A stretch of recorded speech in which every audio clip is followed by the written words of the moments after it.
Unidos es de aquí. Los clasificados de...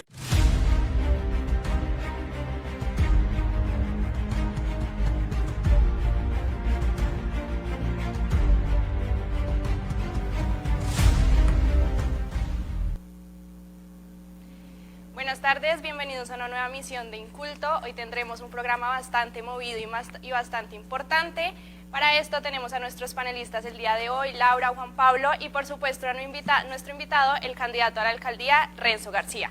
Pero antes de iniciar con nuestra agenda y con la contundente, vamos a mandarles la nota de nuestros periodistas desde Bogotá a la senadora del Centro Democrático, Paloma Valencia. Bueno, me llamo Juan José Hernández, nos encontramos con la senadora Paloma Valencia. Senadora, ¿cuáles son las problemáticas más graves que enfrenta hoy el día el país? Hombre, yo creo que el tema de seguridad es un tema que los colombianos tenemos que atender. El gobierno no puede seguir diciendo que todo va bien cuando han aumentado las masacres. Ya van más de 170 víctimas. Estamos hablando del aumento de más de 100%, 124% del secuestro. Estamos hablando de que el hurto se ha ido agravando en las ciudades, como el hurto a residencias y por supuesto la extorsión. A uno le preocupa mucho un gobierno que se está haciendo el de la vista ciega frente a la realidad de los colombianos, extorsionados, secuestrados, amenazados, donde las disidencias están llegando, por ejemplo en el departamento del Huila, a cobrar la extorsión a las motos, a los carros, a hacer retenes ilegales, con el pretexto de que nadie los puede combatir porque estamos en cese. Hay que recordar que la paz no surge como una prerrogativa de los violentos, sino del ejercicio del Estado, de la autoridad y cumplimiento de la ley. Senadora, como partido, ¿qué soluciones le piden al presidente Gustavo Petro? Que oiga a los colombianos, que no se haga el sordo frente a lo que estamos viviendo. El sur del Tolima se está perdiendo, el Huila se está perdiendo, el Cauca ya ni se diga, el Caquetá, la situación de Nariño es francamente inaceptable. Yo creo que nosotros tenemos que darnos cuenta de lo que está viviendo Arauca, el norte de Santander, de lo que se está viviendo en varias regiones de Colombia, donde la ciudadanía tiene muchísimo miedo y la ciudadanía que vive con miedo es ciudadanía que no vive en Estado de Derecho. ¿Y qué soluciones darían ustedes como partido por parte del Centro Democrático? El gobierno tiene que entender que esto no es a base de darle prerrogativas a los violentos. El ejercicio de la autoridad, el Estado fuerte es lo único que garantiza que no tengamos violencia. En Colombia, cada vez que el Estado se vuelve débil por estar detrás de darle beneficios a los violentos, crece la violencia. Y por último, senadora, hablemos un poco de la salud. ¿Cómo harán ustedes como partido? ¿Qué proyectos iniciarán para que la salud se siga garantizando en el país? Hombre, mire, este gobierno está poniendo en jaque el sistema de salud, no solamente por el proyecto que está presentando, que destruye el sistema de salud, que más o menos quieren empezar de cero, a pesar de que llevamos 30 años montando el sistema que hoy tenemos, y le quiere entregar la plata a la politiquería y quitarle a los colombianos el derecho a escoger si quieren estar en un sistema público, privado o mixto. Y eso es sumamente grave porque nos van a llevar, como nos llevaron en el caso de los subsidios, decidieron que había que hacer todo con el Banco Agrario. ¿Y qué pasó? Pues que salió más caro y con el doble de filas. Yo creo que uno tiene que valorar el sector privado, pero sobre todo el derecho del colombiano de poder exigir. Vamos a radicar un proyecto de estatutario para defender nuestro sistema de salud. 3 elementos esenciales. El primero, que el colombiano conserve el derecho a escoger qué régimen de salud quiere. Segundo, que mejoremos los salarios de médicos y enfermeras para evitar la escasez. Y tercero, que ajustemos la UPC para que le llegue a las EPS de acuerdo al personal que tienen. Porque las malas EPS que hacen, saca todo el que esté enfermo para quedarse con la plata pulpa y van quebrando las buenas. Necesitamos equilibrio porque el sistema de Colombia va funcionando y todo el tiempo hay que hacerle ajustes. Listo. Juan José Hernández para Inculto de Televisión. Listo, senador.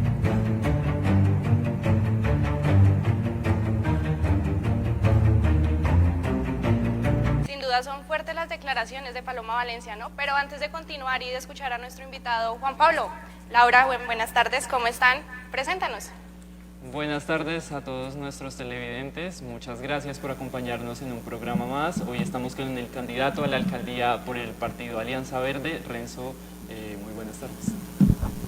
Muy buenas tardes, Juan Pablo, Laura, Charik, bueno, y a todo el equipo del Inculto y también a toda la ciudadanía que se encuentra en sintonía.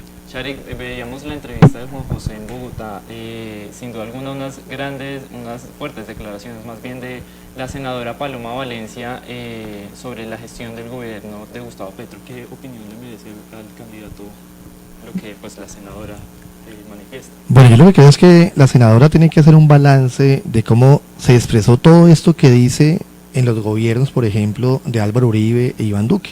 Creo que es con esas, digamos, comparaciones que podríamos poder tener, digamos, unos datos mucho más precisos para darle la razón o controvertirla. Creo que hay que controvertirla en el sentido en que de una u otra manera, pues la paz total, incluso el acuerdo que hizo Juan Manuel Santos con la guerrilla de las FARC, pues nos lleva a que hoy tengamos un país distinto en donde no haya tanto muerto, tanta extorsión, tanto secuestro, y creo que hay que seguir insistiendo en esos caminos de la paz. La paz, como les decía Mahatma Gandhi, es un fin fundamental de toda la sociedad y creo que nos toca hacer el máximo de esfuerzos para que esto sea posible y no politizar ese tema. Comenzamos con nuestra primera noticia y la contundente del día de hoy es el balance de la semana que dejan los bloqueos en Ibagué. El martes 25 de julio a las 0 horas comenzó el paro de transportadores que ya lleva más de 5 días en la región. Las pérdidas, digamos que han sido numerosas, inició generando bloqueos y ese mismo día a las 5 de la tarde en la 37 con Quinta se vieron enfrentamientos entre los manifestantes y el SMAT que llegó a impedir que continuaran con la protesta, a desbloquear las vías. Asimismo, la terminal de transporte de Ibagué ha manifestado pérdidas de 40 millones de pesos diarios a causa más bien de los bloqueos que se han generado en la región y esto pues sin duda alguna ha afectado la economía. La Cámara de Comercio de Ibagué manifestó que el 90% de los empresarios han visto pérdidas en la ciudad debido a los bloqueos y que las pérdidas rondan los 7.000 millones de pesos. Asimismo, el paro ha sumado apoyos por parte del gremio de los educadores, de los sindicatos más bien de los educadores y los trabajadores. La CUT del Tolima, FG Tolima y el Sindicato de Maestros del Tolima invitaron al alcalde Andrés Fabián Hurtado a sentarse a dialogar con los transportadores y manifestaron su apoyo a causa del paro. Es importante aclarar cuáles son las razones del paro. Los transportadores digamos que confrontan el hecho del recaudo por la tarifa de 16 años que se le fue otorgada por el convenio 001 a la empresa Infotec de Manizales. Sin duda alguna esta noticia ha acaparado todos los titulares, no solo en la región de Tolima, sino a nivel nacional, donde también ya llegaron delegados del Ministerio de Transporte. Renzo, ¿qué está pasando en estos momentos? ¿Qué opina de la situación que se está presentando en la ciudad y de la actitud que ha tomado pues, el alcalde Andrés Hurtado ante pues, el paro de transportistas? Bueno, decir que la postura del alcalde para mí es muy pusilánime en el sentido en que no está haciendo mayor cosa para resolver ese conflicto. Es más, creo que es el alcalde el que lleva a que ese conflicto se exacerbe en la medida en que el año pasado, en el mes de diciembre, hubo un paro de transportadores. En ese paro hubo un acuerdo en donde se definió de manera clara y precisa que se debía trabajar de manera concertada, que se debía implementar una mesa de concertación que vinculara a los usuarios, que básicamente es la ciudadanía que hace uso de ese servicio público, a los empresarios, dueños de las busetas, conductores y la misma alcaldía. La pregunta es, ¿por qué esa mesa no funcionó? ¿Por qué hoy el alcalde permite que en esa ciudad se genere ese tipo de conflictividades? ¿Por qué no cumple el papel constitucional que le corresponde, que es trabajar de manera, digamos, dialógica, horizontal, convocar gobernanza con esos sectores y evitar, por ejemplo, este tipo de situaciones? Creo que incluso aquí hay que hacerle un llamado también a la Cámara de Comercio y a FENALCO, porque entiendo que fueron garantes también de la firma de ese acuerdo del año 2022, del mes de diciembre, que podía haber evitado ese asunto. Y lo que termina un poco de disparar y potenciar ese conflicto es la firma de ese convenio, de ese contrato interadministrativo entre la alcaldía de Ibagué e Infotec.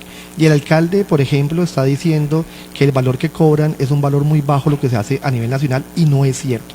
Lo primero que hay que decir es que hicimos unas investigaciones nosotros con el cable aéreo de la ciudad de Manizales, que ha manejado el recaudo del sistema estratégico en Cali, en la misma ciudad de Manizales, y lo que nos están contando es que ellos cobran el 1.5% del recaudo cuando hacen uso de las tarjetas propias que tiene el sistema, y 2.5% cuando hay un pago que lo hacen a través de una tarjeta de débito o una tarjeta de crédito que hace parte de o unas líneas financieras que están por fuera del sistema estratégico. Es decir, Estamos hablando que lo que va a suceder en Ibagué, si nos están cobrando en la primera comparación de tarjeta directa cerca de 5 veces más y cerca de 3 veces más cuando se hace con un sistema financiero distinto al que maneja el sistema estratégico de transporte. Aquí hay una evidente irregularidad de sobreprecios, pero además también hay que decirle al alcalde que él tiene como primera autoridad que garantizar que esas contrataciones sean de carácter público, que se aplique el principio de la transparencia,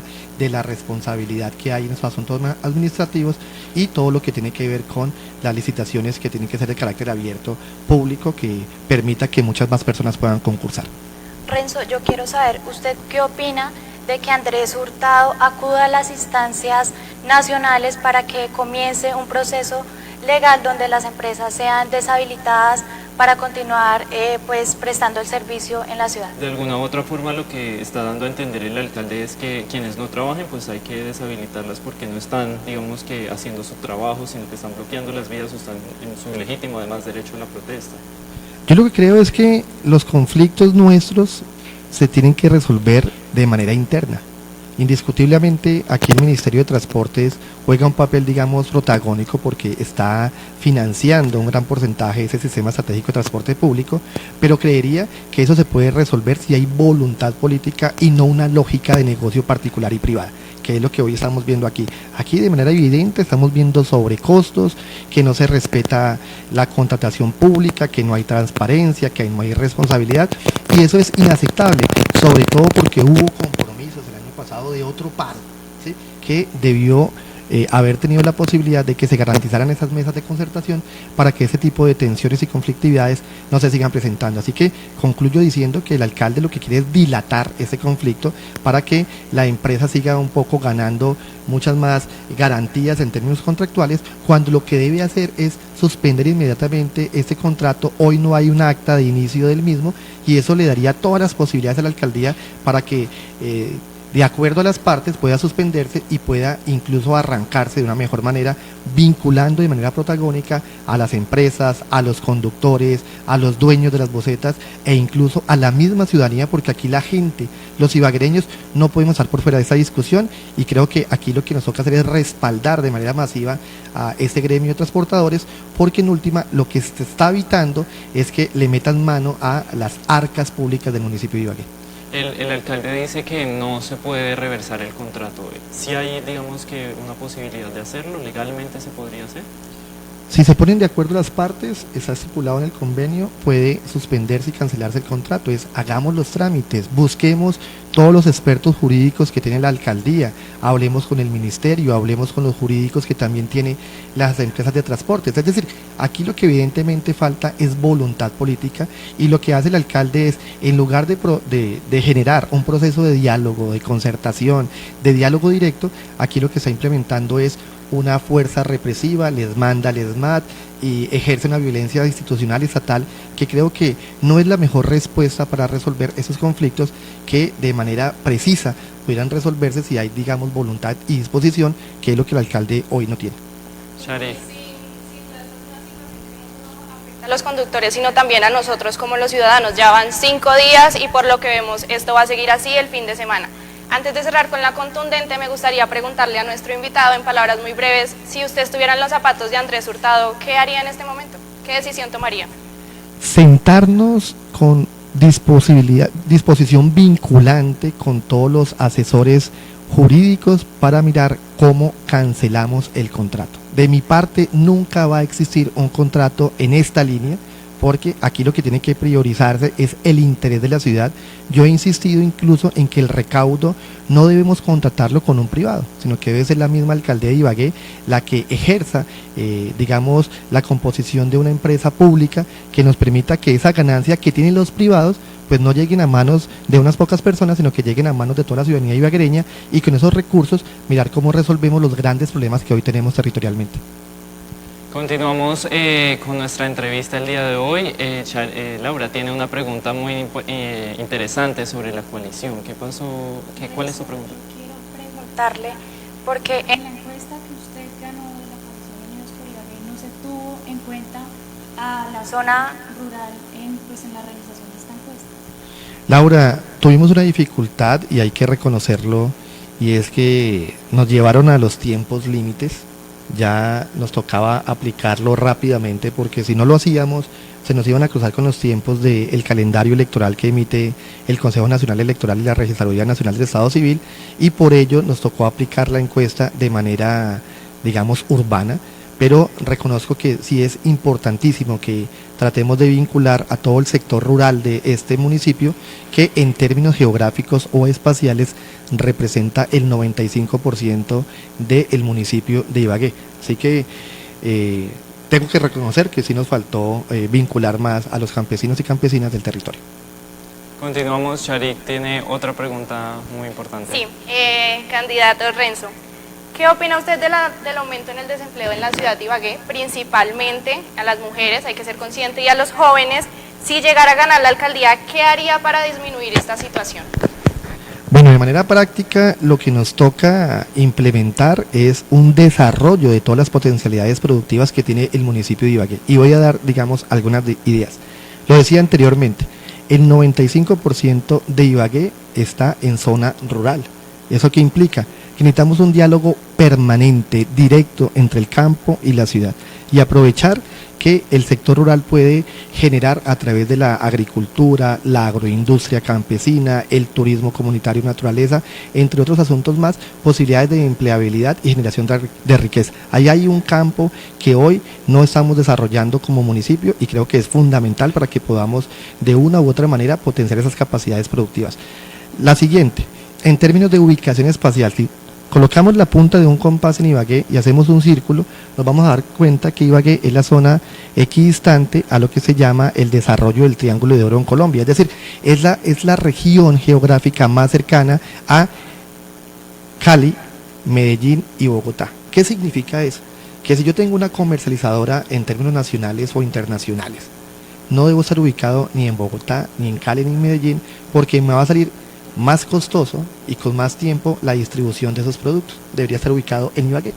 Lamentablemente hemos desaprovechado esa ubicación espacial para que aquí tengamos una gran cantidad de parques logísticos, empresariales, agrocentros, entre otros asuntos más que tienen que potenciarse con la dimensión logística, que creo que es el campo que nos va a permitir aprovechar, por ejemplo, esa realidad, y creo que hay que hacer que Ibagué se vaya convirtiendo en el principal puerto seco de este país.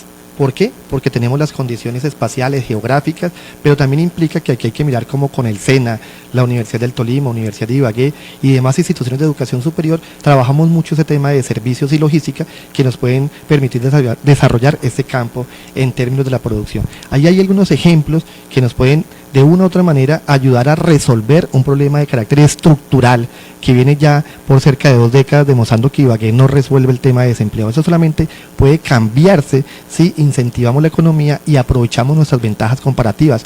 Por ejemplo, termino con este, la gente va a Salento supuestamente a ver los paisajes de palma de cera, pasa por toda la línea que es una de las vías más peligrosas de este país, llega a Salento, al departamento del Quindío, y allá los empresarios del turismo de esa región los llevan por Toche, que es Ibagué, a la Carbonera, pasan por el Machín, que es Ibagué, van a las piscinas termales que están en Ibagué, es decir, todo el día hacen negocios en Ibagué, pero los ibaguereños y tolimenses no reciben un solo centavo de ese potencial turístico que tenemos que está en nuestro territorio, y a eso habría que sumar todo el tema cultural, los caminos bolivarianos, la ruta de Humboldt, entre otros asuntos más que permitirían, por ejemplo, que Toche, que la Carbonera, que incluso en una alianza con Cajamarca pudiéramos hacer de esa región el principal epicentro del turismo de naturaleza de este país. Ahí están las opciones, pero eso implica aprender a pensar por cuenta propia, conocer el territorio y desarrollarlo para que podamos resolver ese problema sentido que se llama el desempleo en Ibagué,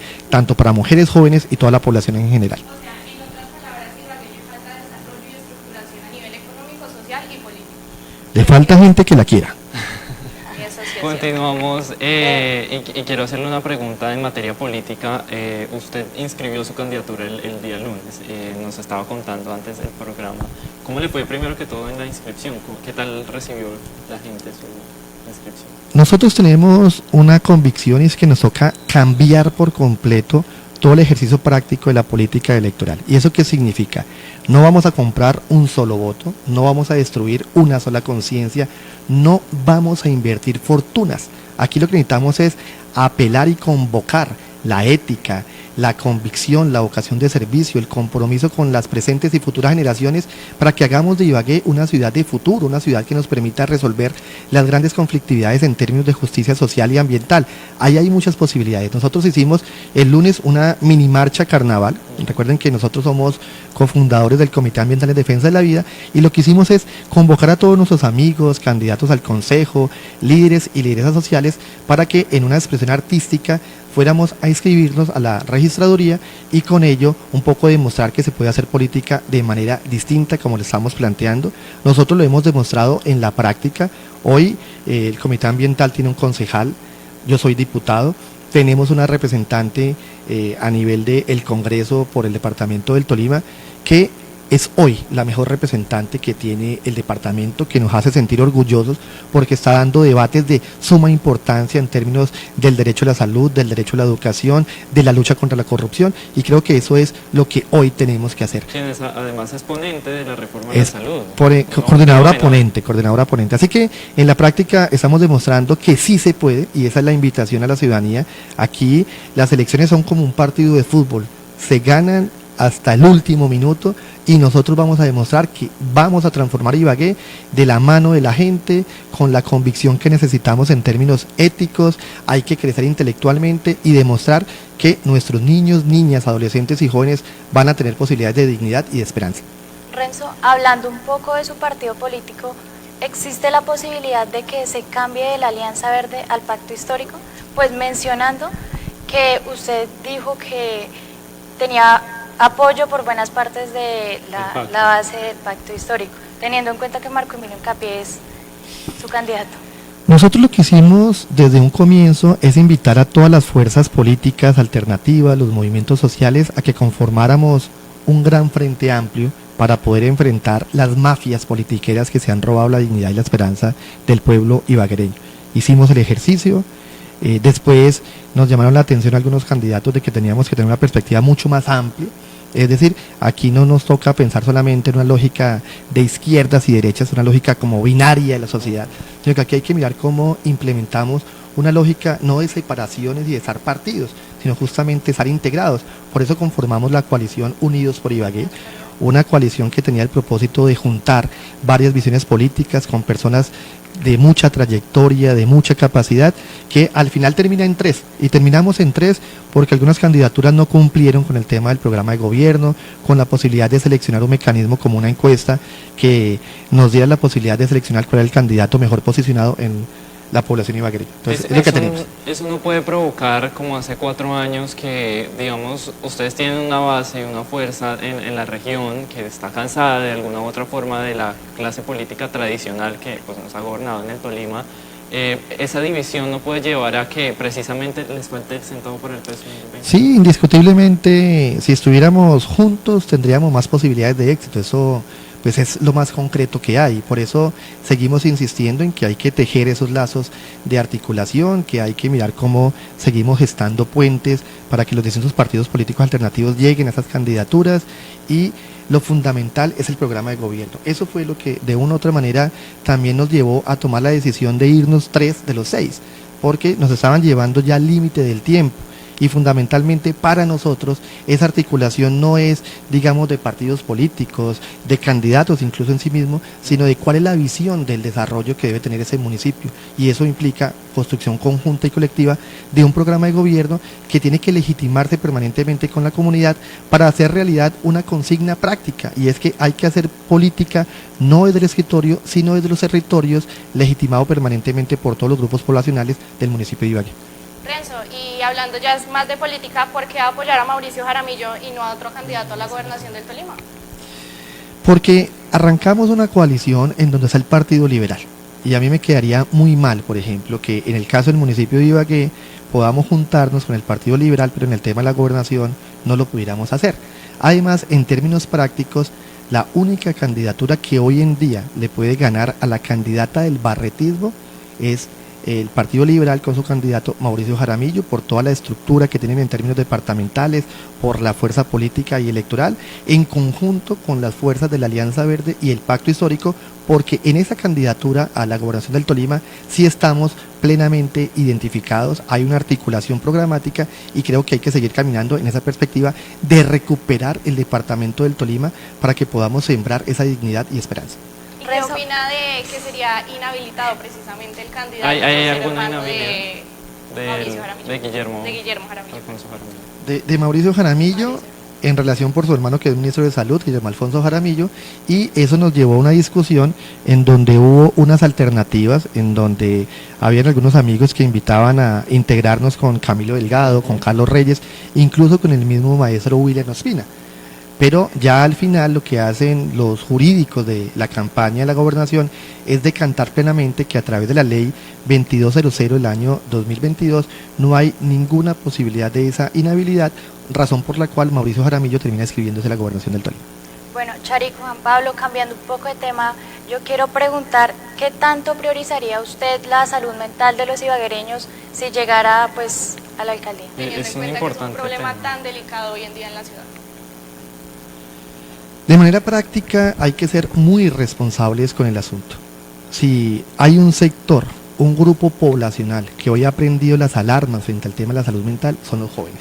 O sea, es esta generación la que está enseñándole a la sociedad en su conjunto que los temas de salud mental son iguales a los problemas de salud física, por ejemplo, que podemos tener cada uno de nosotros. Aquí nos toca darle un mayor rigor a este ejercicio y eso implica que no es solamente con el tema religioso, porque yo ahí sí, por ejemplo, me diferencio de algunas candidaturas que creen que solamente rezando Padres Nuestros podemos resolver el problema de suicidio que hay en la ciudad de Ibagué o de intentos de suicidio.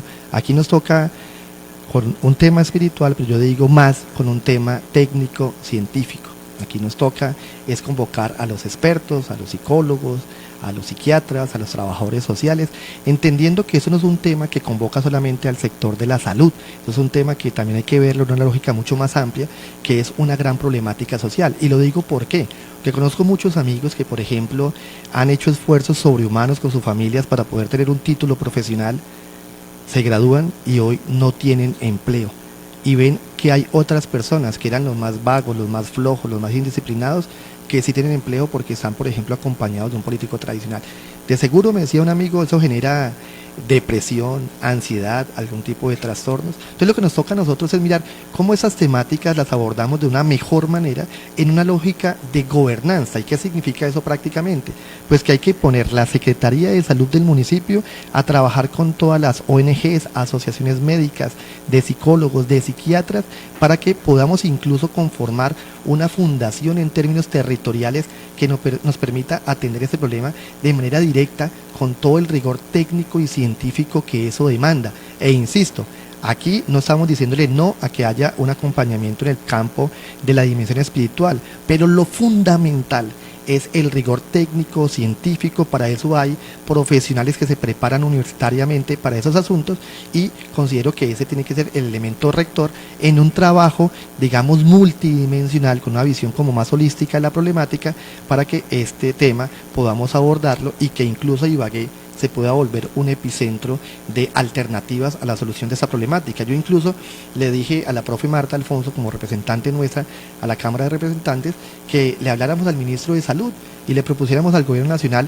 que hagamos en Ibagué el principal centro de atención de salud mental, pero no en una lógica como hoy funciona, por ejemplo, en los Remansos o en el Hospital Federico Lleras, en donde si yo estoy, por ejemplo, con algún problema de salud mental y me llevan y me encierran en 4 paredes, pues yo creo que ese no debe ser el trámite para esos problemas. Creo que esto podría combinarse, por ejemplo, para que tengamos una especie de centro que esté en una zona rural, que nos permita a nosotros tener una conexión con la biodiversidad, con el agua, con el paisaje, con la tierra, porque creo que esos elementos también hacen falta a la hora de estar trabajando esos asuntos, para que la gente incluso se sienta más tranquila, que si yo, por ejemplo, en un momento de desespero estoy gritando, pues no me va a preocupar por quién me está escuchando, porque eso no tiene que ser la principal problemática del momento, sino que yo pueda tener todas las condiciones mínimas para que pueda ser atendido con el mayor nivel de profesionalismo que hay que ejercer en estos momentos para que eso no se siga presentando. Acabo de ver una noticia en donde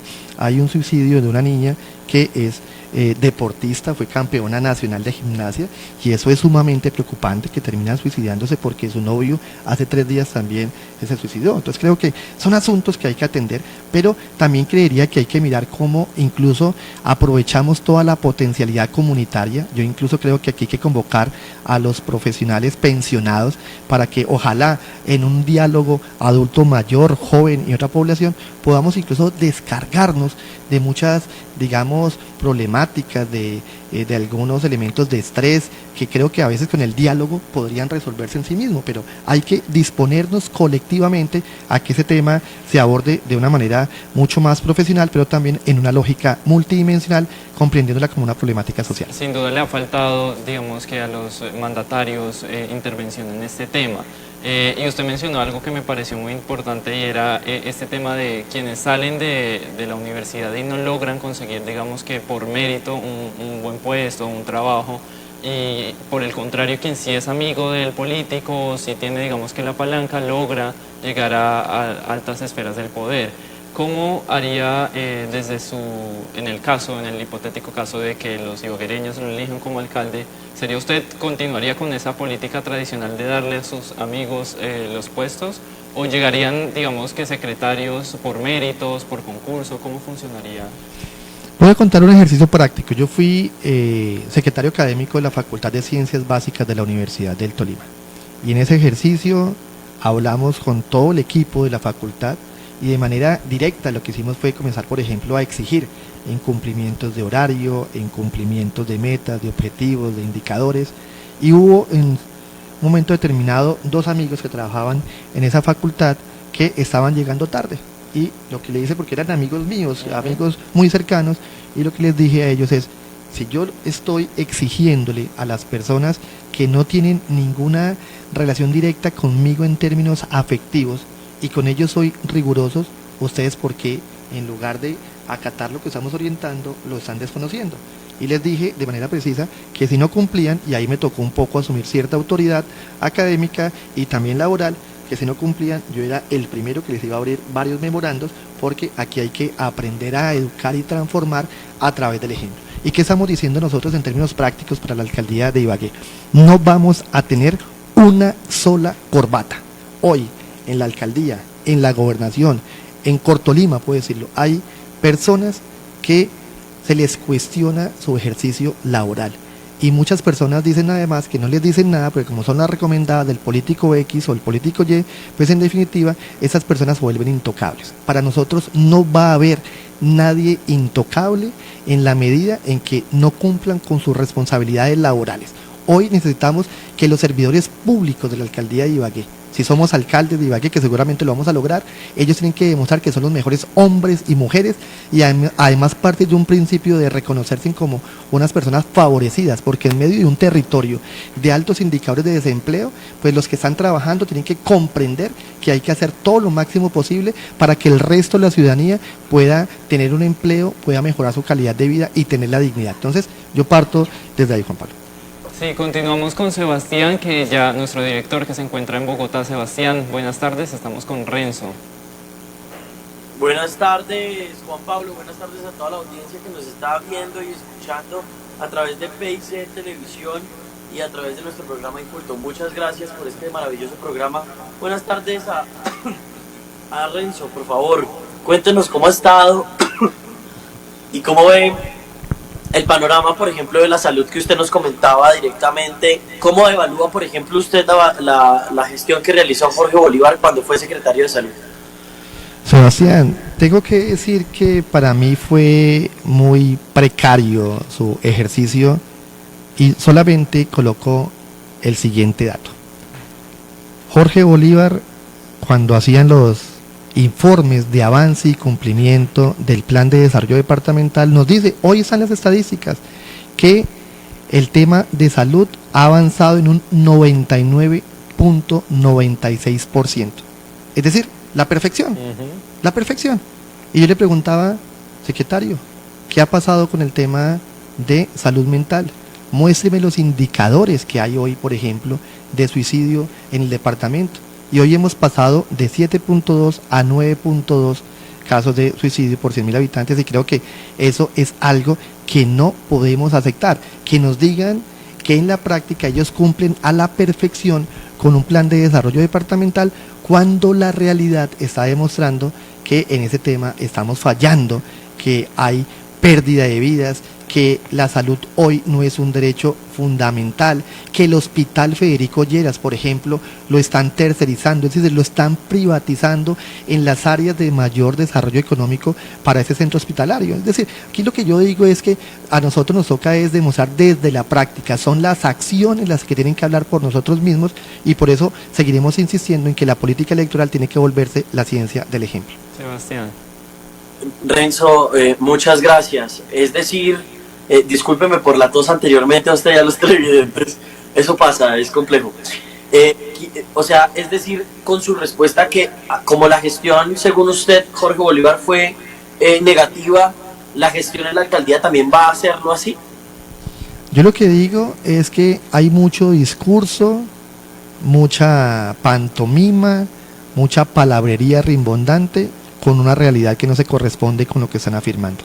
Ellos dijeron, y ahí está el dato, 99.96% de ejecución y cumplimiento del plan de desarrollo departamental en el campo de la salud, y yo le pregunto a los tolimenses cómo está la salud de ellos hoy en día, y creo que no se corresponde con lo que nos están diciendo. En el papel y en las estadísticas todo se puede, pero lo que necesitamos nosotros es en la práctica, en el escenario lo concreto, en la calidad de vida de nuestra gente, y creo que ese es el llamado que hay que hacerle a todos los funcionarios públicos.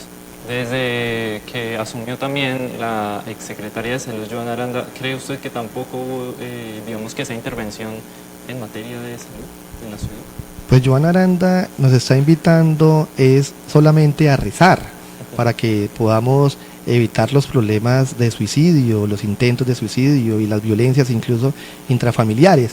Yo lo que creo es que, si bien es cierto, el tema espiritual tiene un papel significativo en la construcción de una nueva sociedad, aquí lo que tiene que operar es un componente técnico y científico. Aquí necesitamos es que sean los psicólogos, los psiquiatras, los trabajadores sociales, los expertos en esta área, los que nos ayuden a atender esta realidad, porque hoy la gente se preocupa mucho, por ejemplo, por el tema de los suicidios en el mal llamado Puente de la Vida, pero cuando uno comienza a buscar los indicadores, las realidades en términos de suicidio, pues realmente ahí no están los mayores porcentajes.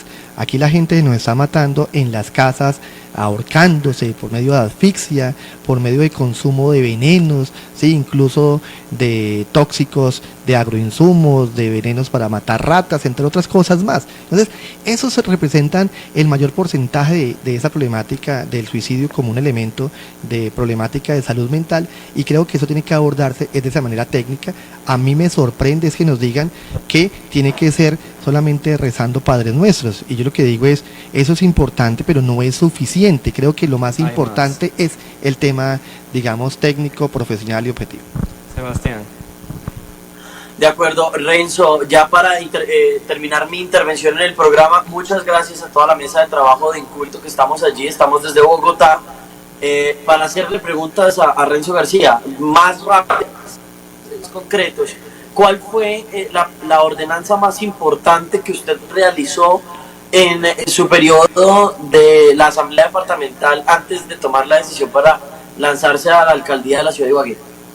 Bueno, Sebastián, decir que incluso hay algunos medios de comunicación en Ibagué que todo el tiempo están descalificándonos. Pasaron un derecho de petición a la Asamblea Departamental preguntándole al secretario de la Duma Departamental cuál es el número de proyectos de ordenanza que han presentado todos los diputados, el tema de inasistencias, y anunciaron con bombos y platillos que en la semana siguiente iban a dar los resultados porque Renzo García se iba a rajar en ese campo, y no lo han presentado. ¿Y sabe por qué no lo presentaron? Porque Renzo García demostró que es el diputado con el mayor número de proyectos de ordenanza que hay en esos momentos en la Asamblea Departamental. El principal diputado activo, con esa mayor cantidad de ordenanzas, porque no es solamente quedarnos en la crítica y en la denuncia. Si yo digo que hay que transformar el mundo de la política, pues me toca demostrar con hechos concretos pues que yo soy bueno, que soy el mejor o que puedo ser de los mejores, y eso lo estamos demostrando. Y también que en esos casi 4 años soy el tercer diputado con el menor número de inasistencias. Tengo 4 inasistencias, todas debidamente justificadas, porque me enfermé, porque tuve algunas problemáticas de salud, pero el resto del tiempo demostrando que podemos salir adelante. Y una de las mayores ordenanzas, la declaratoria de emergencia climática para el departamento del Tolima. Eso es un asunto gigantesco que tiene que concitar la voluntad de toda la sociedad en su conjunto, desde el empresariado, la administración pública y la comunidad en general, porque esto es un problema que llegó para quedarse y nosotros tenemos que tener respuestas contundentes frente al asunto. Hablemos técnicamente, diputado. Técnicamente, ¿en qué se traduce esa ordenanza? ¿Qué fue lo que le aportó al departamento del Tolima de esa ordenanza? ¿Cómo explicarle a los ciudadanos de alguna u otra forma? Esa ordenanza lo que genera es una declaratoria de sentido y urgencia para que de la administración pública comencemos a entender cuáles son las problemáticas de la crisis climática, el calentamiento global y cómo hay que hacer una traducción en muchos campos, no solamente, por ejemplo, en la recolección de residuos sólidos orgánicos que hoy tenemos en la miel, que está generando gas metano por el relleno sanitario, sino que eso tiene que transformarse, ese es el llamado que hacemos ahí, pero también implica un cambio en el tema, por ejemplo, productivo. Aquí en el municipio de Ibagué, en el departamento del Tolima, se han tratado de implementar proyectos mineros, proyectos petroleros que indiscutiblemente van a exacerbar la emisión de gases de efecto invernadero. Entonces, ahí hay asuntos muy interesantes que se acompañan con procesos de educación ambiental, entre otros, que son necesarios para que toda la sociedad en su conjunto pueda tener una conciencia ambiental distinta que nos permita desarrollar acciones concretas para que esto pueda atenderse de la mejor manera y con ello mirar cómo el sistema productivo, cómo la calidad de vida de nuestra gente pues se adapta y nos permite incluso mitigar muchos de esos efectos. Candidato, o sea que usted considera que tiene un perfil adecuado, por lo menos estable, para ser el próximo alcalde de la ciudad de Ibagué. ¿Cómo se autoevalúa? Pues lo hemos demostrado, yo creo que en los distintos ejercicios que hemos hecho, hemos demostrado que tenemos las capacidades, pero sobre todo queremos insistir en algo. Yo no voy a ser el salvador de Ibagué. Es decir, no crean que yo voy a resolver individualmente todos los problemas que tiene esa ciudad. Por eso estoy hablando de construir un gobierno ciudadano de alta gobernanza territorial. ¿Y eso qué significa en la práctica?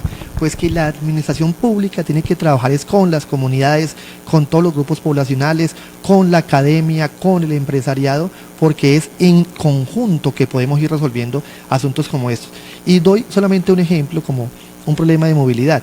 Nosotros hemos visto que muchas veces las busetas van andando y alguien timbró y la persona quiere que le paren inmediatamente. Y la persona que conduce la buseta pues también muchas veces lo hace y no está pensando que atrás puede venir, por ejemplo, un carro que puede ocasionar un accidente o puede generar un trancón. Aquí lo que nos toca es que la ciudadanía crezca en conciencia ciudadana, que entienda que tiene que haber una responsabilidad ética que implica que nos tiene que ir bien a todos y todas, pero eso implica un cambio actitudinal.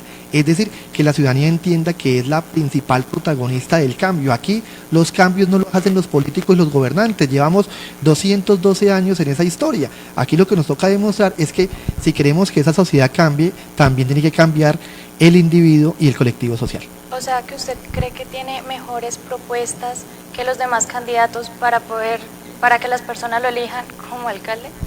Por supuesto, Laura, porque además estoy diciendo, vamos a transformar Ibagué de la mano de la gente. Es decir, aquí vamos a tener en cuenta las propuestas de todos los grupos poblacionales. Yo no voy a tomar decisiones desde mi escritorio, por eso estamos diciendo que vamos a estar en el territorio y decimos también de manera práctica que tenemos que gobernar no pensando en las próximas elecciones, que así es como lo hacen todos los que nos han antecedido, sino pensando en las próximas generaciones. Vamos con la última pregunta de Sebastián en Bogotá.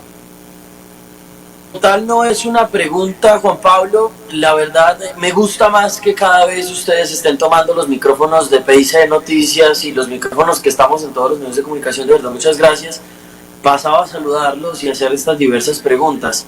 Esperemos que los candidatos, en este caso, Renzo García, sean candidatos idóneos para el beneficio de la ciudad y no para sus partidos políticos o para los egos que demuestran en algunas salas de debate dentro de los mismos consensos políticos. Es decir, en la Asamblea Departamental de Tolima o en el Consejo de la Ciudad de Ibagué. Allí en estos encuentros son los debates de los diferentes políticos donde demuestran sus egos. Y hay que dejar esos egos para salir adelante y no rechazar las diferentes propuestas de otras personas para ir ayudando a construir una sociedad. De verdad, muchas gracias a todo el equipo de producción, periodismo y coordinación general de Inculto. Nos vemos dentro de 8 días, estaremos allí en la ciudad de Ibagué y estaremos atendiendo aquí desde el Congreso de la República diferentes agendas que se presentan aquí en la ciudad de Bogotá. Soy Sebastián Alvarado Restrepo, director de Inculto. Gracias a todos los periodistas y a todo el equipo de Inculto y a usted, Renzo García, por estar en este momento en nuestro panel de invitados. Muchas gracias. Muchas gracias a Sebastián. Hasta aquí la entrevista, agradecemos a Renzo, lo esperamos en el caso de que el 30 de octubre sabremos si usted es elegido, es el nuevo alcalde de la ciudad y lo invitamos, por supuesto, sea que gane o que no, para que vuelva a Inculto. Claro que sí, muchas gracias por la invitación, felicitarlos porque además necesitamos que los jóvenes, las jóvenes de ese territorio asuman esta gran transformación. De mi parte, solamente terminar diciendo que siempre estarán las puertas abiertas para trabajar de manera horizontal, incluyente, con perspectivas de cambio en función de garantizar la dignidad y esperanza de toda la ciudadanía sin excepción alguna. Aquí no vamos a gobernar con lógica política, sectaria, aquí vamos a gobernar es para toda la población ibaguereña, incluso pensando en las generaciones venideras. Muchas gracias.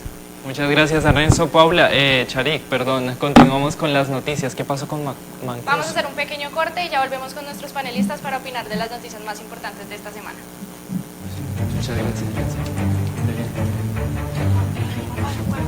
¿Todos Mancuso, congresistas? la de Mancuso. No, pues acá dice Mancuso Daniel.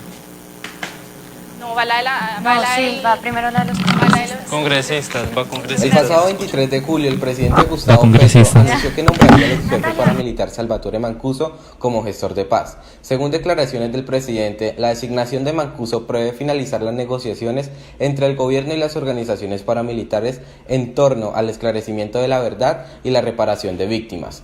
Recordemos que los gestores de paz son personas que pertenecieron a grupos armados ilegales y que son designadas por el presidente de la República para gestionar e implementar acuerdos humanitarios durante los diálogos con estructuras criminales. Sin embargo, esto no significa el inicio de un contrato de trabajo o el pago de salarios por parte del Estado. Y mientras el fiscal general ha informado que a Mancuso se le imputan más de 38.000 conductas delictivas en la jurisdicción de justicia y paz, según la oficina del comisionado de paz de las Naciones Unidas, por medio de esta figura se podrá solicitar a las autoridades judiciales competentes la suspensión de la medida de aseguramiento de pena o solicitar la pena alternativa para miembros o exmiembros de grupos armados organizados al margen de la ley. Sin embargo, el nombramiento de Salvatore Mancuso como gestor de paz de ninguna manera suspende o paraliza en modo alguno los procesos judiciales en su contra y se debe tener en cuenta que los gestores de paz deben responder y colaborar con las autoridades competentes en cuanto sea necesario.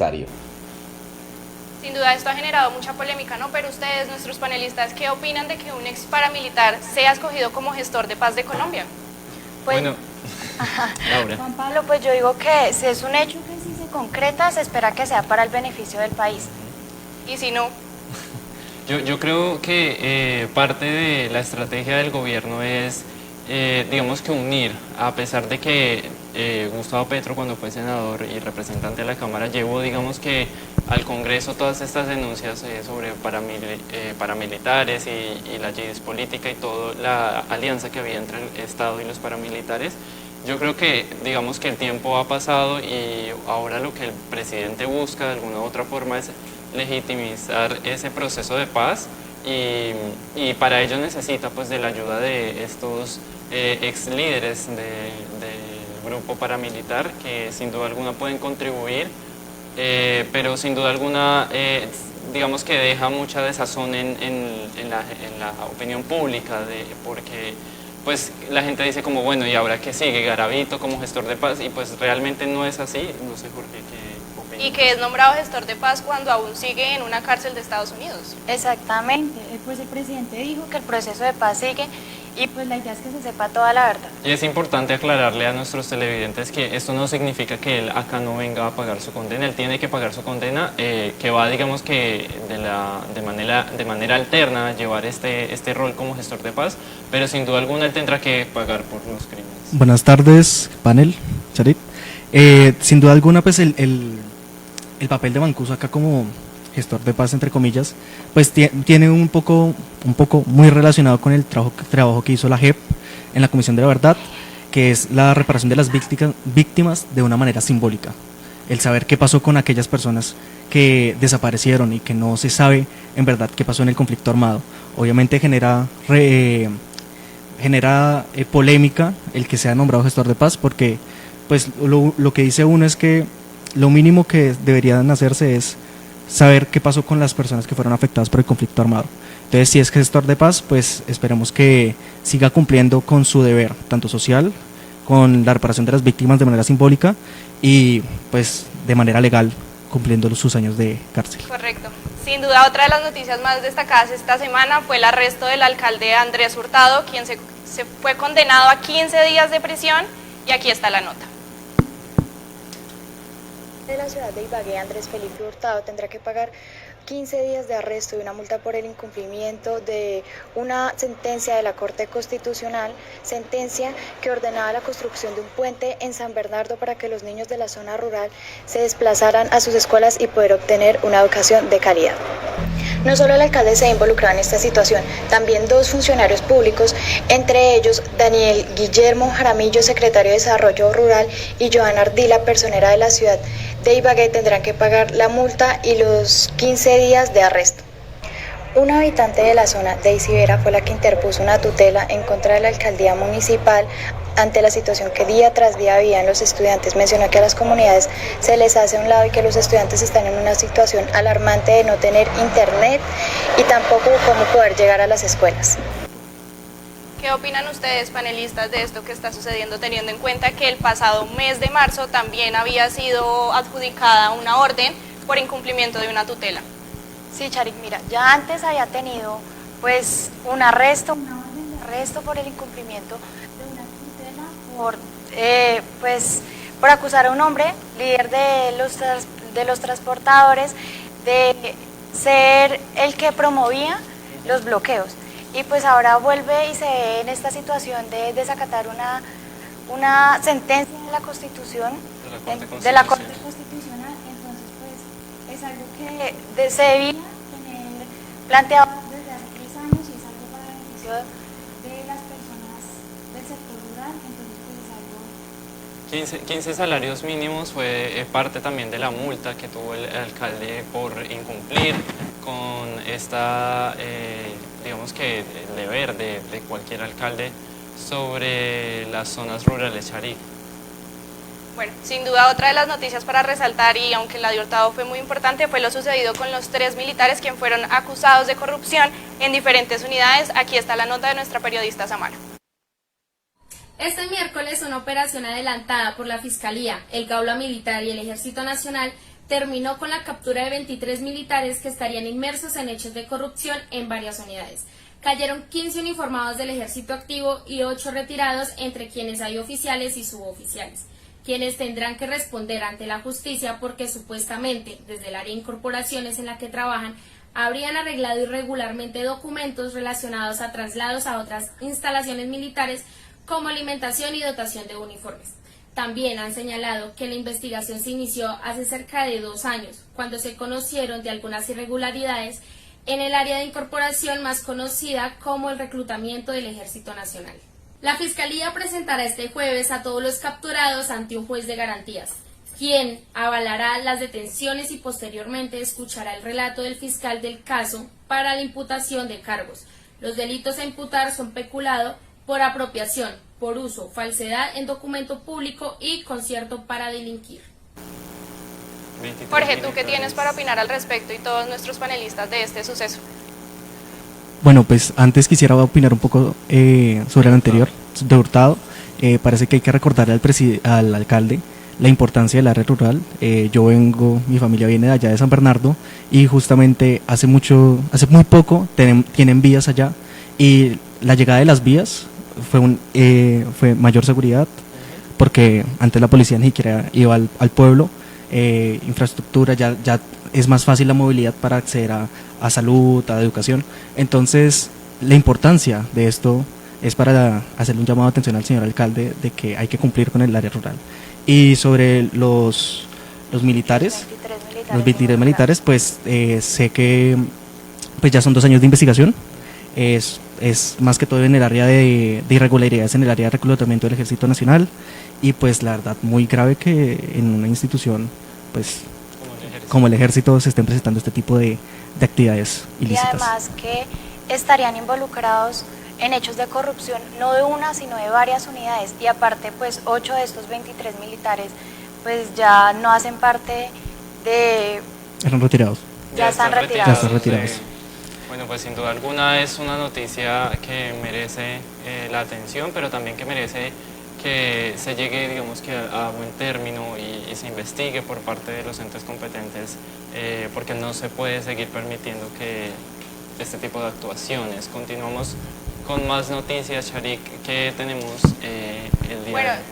Yo creería que antes de que se acabe el tiempo, ya nos quedan 5 minutos.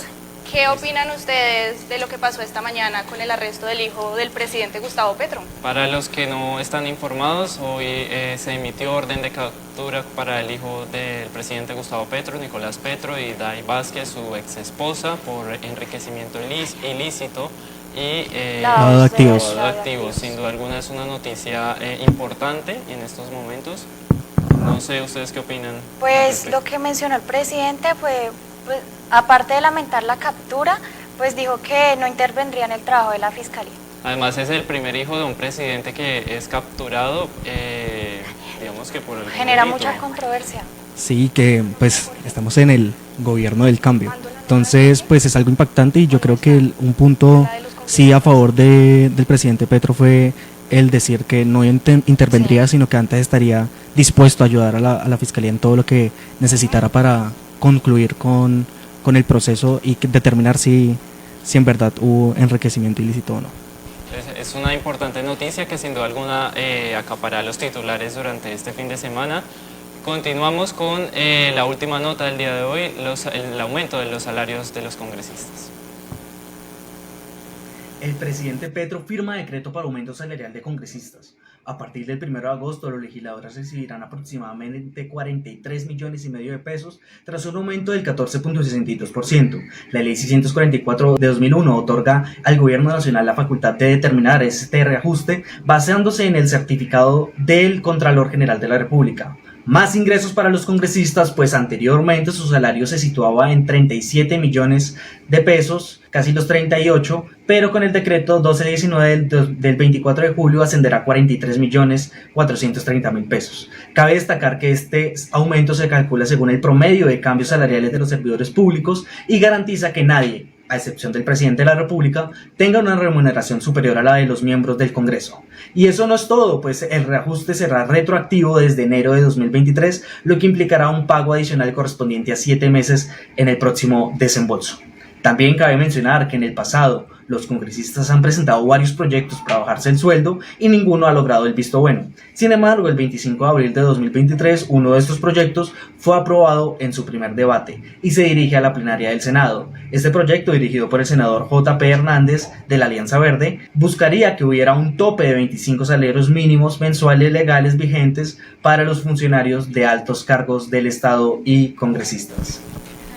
Sin duda esto deja mucho que decir, ¿no? Pero Laura, Jorge, ¿ustedes qué opinan de que se aumente en un 14% el sueldo de los congresistas, aproximadamente más de 5 millones de pesos?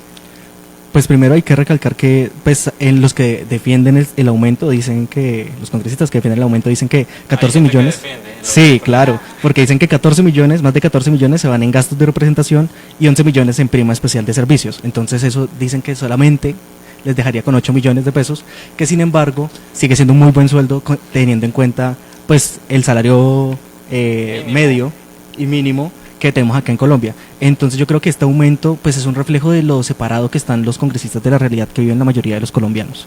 De razón tantas personas quieren llegar a ese cargo, ¿no? Sí, que son 43 salarios mínimos. Yo digo digo que el ministro de Hacienda, el departamento administrativo, el presidente deben tener pues buenas justificaciones para aumentar el 14% del sueldo de los congresistas. Es sin duda muy desconectado de la realidad colombiana. Digamos que el proyecto de JP pasa a segundo debate, necesita 4 debates en el Congreso, pasará a plenaria. Él dice que en aproximadamente 2 semanas se hará la sesión para votarlo, y ahí tenemos que estar muy pendientes, los ciudadanos en especial, sobre quiénes son los congresistas que realmente apoyan esta iniciativa de reducirse su salario y mostrar de alguna u otra forma que este sí es el Congreso del cambio. Finalizamos nuestro programa del día de hoy. Agradecemos a todos nuestros televidentes, agradecemos a Renzo por habernos acompañado, candidato a la alcaldía de Ibagué, a Laura, a Jorge, Charik, muchas gracias, a Sebastián en Bogotá. Esto es Inculto, bajo la coordinación de Paula Núñez en el equipo periodístico. Tenemos también a Ana, que se encuentra en nuestra coordinación en producción, a Natalia y a todos nuestros compañeros en producción. Bueno, gracias a todos nuestros televidentes, a nuestro equipo de producción, y los esperamos el próximo sábado. Muchas gracias a todos, tengan un feliz fin de semana. Hasta